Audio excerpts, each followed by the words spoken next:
Is the Song of Ice and Fire series really full of twists and amazing cliffhangers? That's the discussion for today. Now, this is going to be full spoilers for all 5 books and for the Dunk and Egg series probably as well, so be warned of that. Now, basically, a common thread title on places like Reddit and Quora, places like that, is, what are the best Song of Ice and Fire twists? What were the most surprising things? It's apparently a series where anything can happen. So the question is it full of twists? Is it unpredictable and crazy? Well, not really, in my view. Not really. Let me qualify that.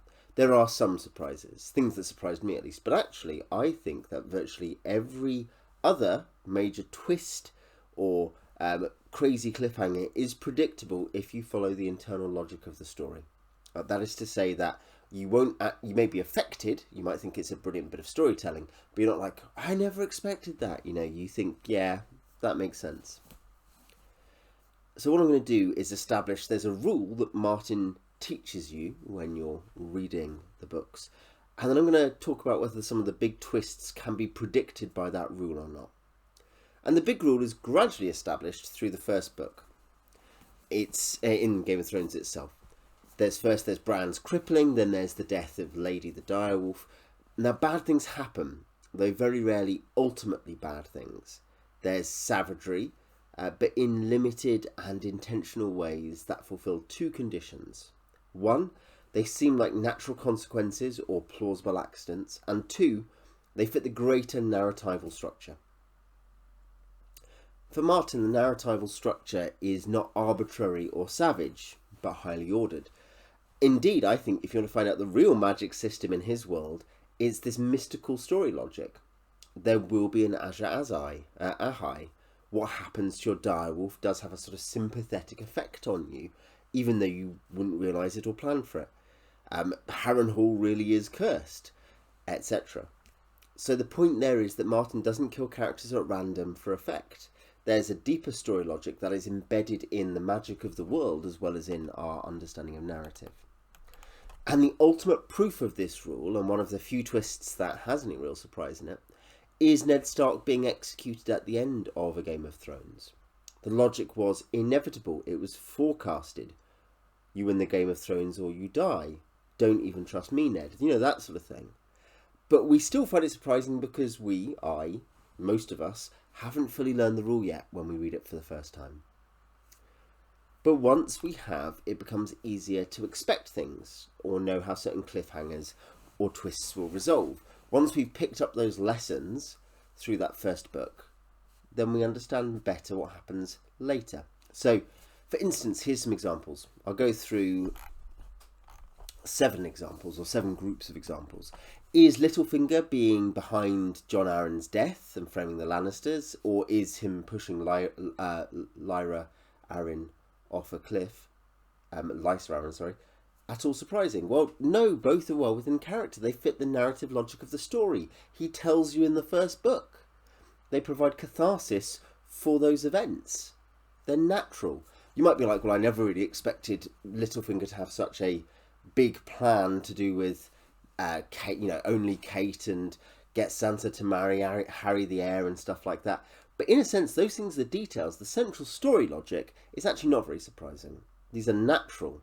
I didn't find either surprising when I discovered them or when they happened. Indeed, Lysa's death was even predictable in the normal sense of the word. Well, he's going to have to deal with her, isn't he? 2. Was Viserys dying so early in the books surprising? Well, no. He sucked as a human being. He was never going to be a serious claimant when surrounded by real operators, particularly by Khal Drogo. And that was his job. His narratival purpose was to show a weak claimant. In fact, you could see that as part of the rule teaching of that book. 3. Catelyn being resurrected from the dead as a sort of, half zombie, half woman thing. Was not really surprising, though it is a grim vision of her continued existence. She had narrative purpose left in the story. She had unresolved threads. She had to come back. If you enter there, there are things in her character that haven't come to catharsis yet, where they have in other characters. You could, for instance, by the way, I think say that Ned's character had come to its conclusion in Game of Thrones. Indeed, it comes to conclusion with the very fact that he accepts what is happening to him. 4. Jon Snow. Well, look, is his likely true parentage a surprise? Is what is very likely what's going to happen after his death in Dance of Dragons a surprise? Well, no, neither of those, though those are technically only theories, neither are at all surprising. Both are well signalled, and in the case of the aftermath of his death, they're narratively necessary in any normal sense. They're simply not surprising.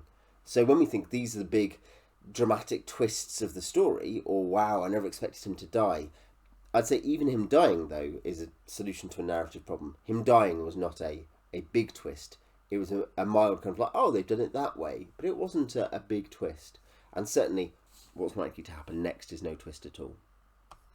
And to take a few minor character examples, did it seem likely that Wyman Manderley had really executed Davos? Indeed, is Wyman Manderley's secret plot at all surprising? What about the fact that the Mountain killed Oberyn Martell? And the Oberyn Martell, who was our hero essentially in that, lost that. What about Varys assassinating Kevan Lannister? Well, Davos was obviously not dead. The whole form of the revelation of his alleged execution and the role he was playing in the story at that point necessitated his survival. It would have been a waste to kill him. Wyman Manderley was already established as a cunning, stubborn, long-term operator, someone you should take more seriously than his appearance would suggest. So even if his plot wasn't narratively necessary, his plot against the Freys, it wasn't surprising.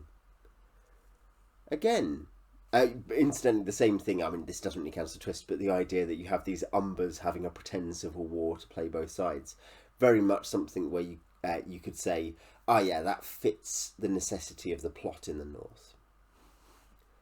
And as to those other examples, Oberyn versus the Mountain and Varys assassinating Kevan, well, I didn't predict either, but neither was surprising either. Both probably made more narrative sense than the alternative. Giving the Mantells too much success early on actually diminishes Doran's longer term plan. That's obviously a slow burn core plot element, and it's very evident from the first time you really encounter it. Or again, Kevan was indeed doing too good a job, and that's boring. So Varys in that sense is serving the purpose of the author very openly by saying, no, I've got to get rid of you and get you out of the way. One final example actually that's probably worth picking up is Griff, the young Griff or Aegon. And setting aside is he a false dragon or not, which is a legitimate question. That's an interesting area where we don't know what's going to happen yet. At the same time, that's something where I think some people are surprised by it, but the idea that you might have other claimants put forward is not surprising, I think.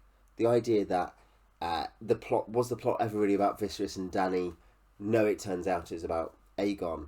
Had a mild surprise factor, but fit a normal pattern of human history and of the logic of the world. And certainly, if you were a false dragon and a Blackfire, one that fits into the magical logic of the world. But it also goes a bit further than that and fits the history of the world as well. Of course there are false Targaryens popping up. But there is a partial exception to my argument, in terms of something that was legitimately surprising even with the rules in mind. The Red Wedding had genuinely shocking elements, 2 genuinely shocking elements. And it's not so much Robb getting his comeuppance. There's a story rule in play there about honour, alliances, who you trust, and narratively the Field of Kings had to be thinned down somehow. It's actually a surprising thing that in some ways that Martin has managed to keep so many kings in play so late. That is to say that there is still a Targaryen claimant, or 2 indeed now. There's a Lannister or a Baratheon on the throne. There's a Baratheon at the wall, and there's a Greyjoy. He's kept quite a lot of pieces on the table still, but he had to thin it down somewhat to clarify the stakes. And the Northmen staying around either meant they had to win or lose. The Northmen had to win or lose, and so Robb losing made narrative sense because, again, like Kevan losing, that was more fun.